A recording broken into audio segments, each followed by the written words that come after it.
Hey guys, welcome and welcome back to our channel. If you are new here, my name is Chenelle, the owner of 3 Balls Handmade Soaps and More. And in today's video, I'm going to be showing you how I made this pumpkin pie soap. Alright y'all, so as always, I have everything out on my table that I will be working with for today. And first up, we have some 100% pure pumpkin. I also have this paprika here.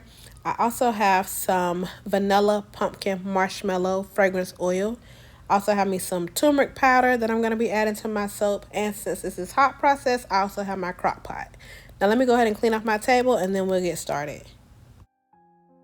So here I am just weighing out my ingredients. Now for this soap, since I will be using some pumpkin puree, I am going to be replacing 2 ounces of my liquid with the puree. Now do keep in mind that I did leave out quite a few steps, so if you want a more detailed video, I will leave one linked in the description. Also, I did make this soap cold process about a year or so ago, so I will have that video linked down below if you want to make that cold process instead of hot. Now here I am just adding my 50-50 lye solution into the rest of my liquid that the recipe calls for. And again, I did hold back 2 ounces. Well, I took away 2 ounces of my extra liquid and replaced that with the pumpkin puree.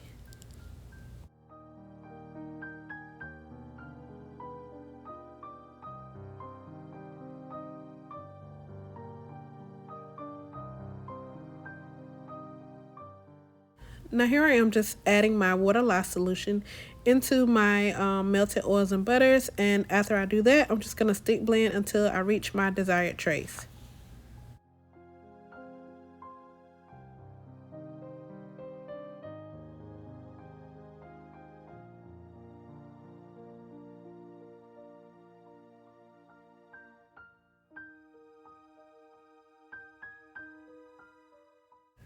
Alright, so once I reached my desired trace, all I did was just place the lid on the crock pot and just let it cook.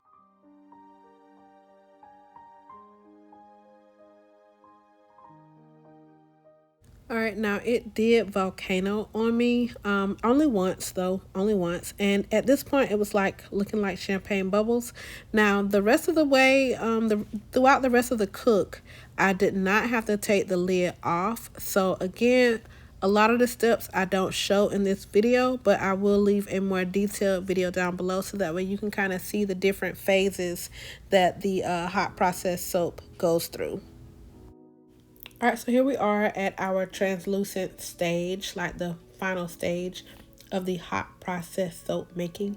So all I'm doing right now is just stirring this up, and then I'm going to get ready to test my soap paste, to test my soap. Now to test my soap, to make sure that it is done, completely done cooking, all I do is just take a little bit of distilled water and just put it right there on the soap, anywhere on the soap, and I use my pH test strips and just place that in there, and you will see it change colors.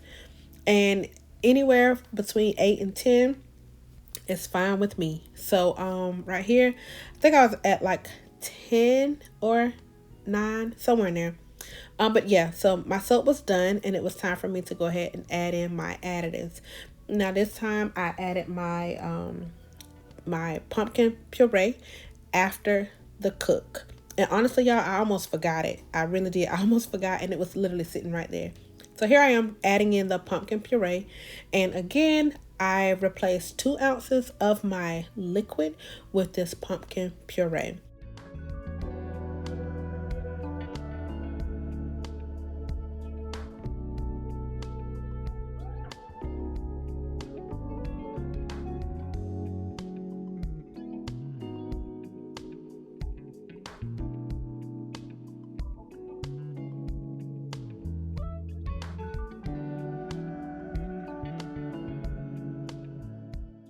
Now after I added in my pumpkin puree and had that all stirred up, I then sectioned off my soap. So here I am just pulling out like a small portion of the soap, just enough to kind of cover the bottom. Now this part right here, I wanted to scent a small portion using my fragrance oil.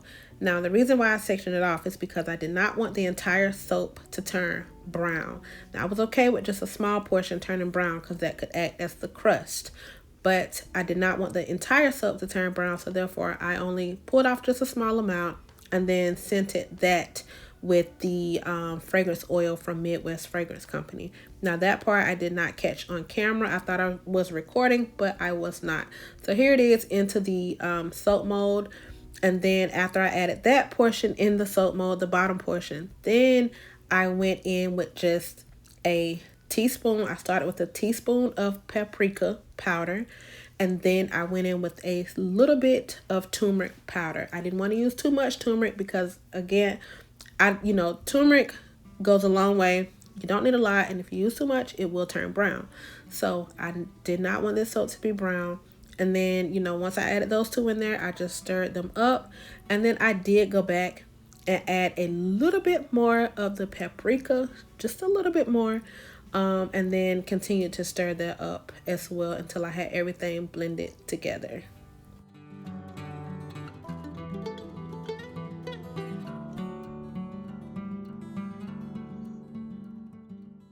And if you are finding this video to be somewhat helpful, please consider leaving me a thumbs up. It definitely helps out our channel, and I thank you in advance. But y'all, look at this color. Like, to me, that just screams pumpkin pie. Y'all let me know what you think down below. If you remember when I made this soap cold process, let me know down below as well. And like I said, if you have not seen that when I made this soap cold process, I will have that link in the description, so be sure to check that out. Now, whenever I was scooping this soap out, y'all know I love to scrape the sides, but this is one time where I wish I would not have scraped the sides of the container, of my crock pot. But it didn't mess up my soap or anything, but if I could turn back the hands of time, I would not have been like scraping the sides like that. But so all I'm doing is just scooping this out, slamming the soap mold on my table a little bit, and then I'll just repeat the process. Scoop some more, then slam it a little bit, then scoop some more until I got all of the soap into my soap mold.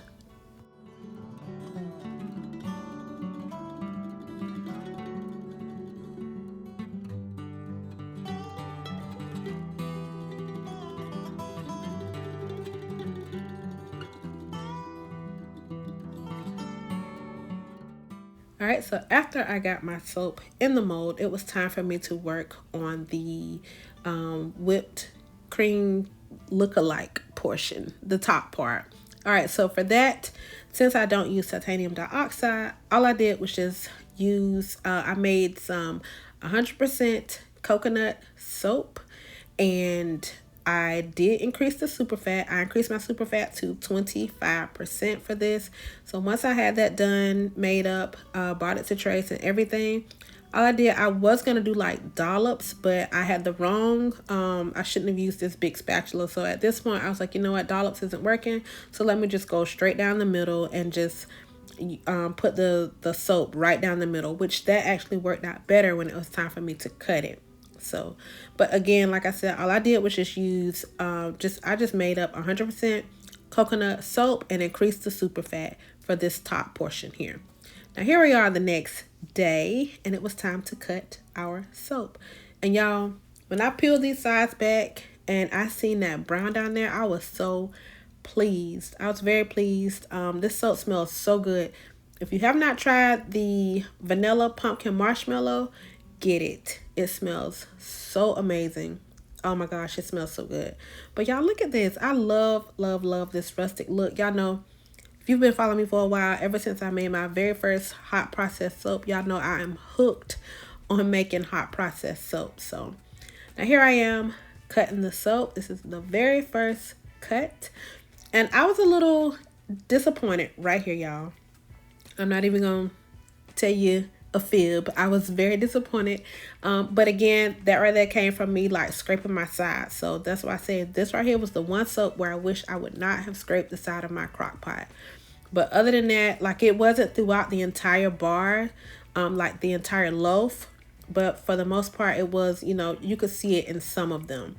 Now that bottom portion on the inside is still, it was still light, but as of now, even at the time of me recording this video, doing this voiceover, it has since turned brown. So like I said, it's very light right here on the inside, but all of that now is that same brown that's on the outside around the bottom, which I'm very pleased about that. But y'all let me know down below, do you plan on making a pumpkin soap? If you do, are you going to do a cold process or hot?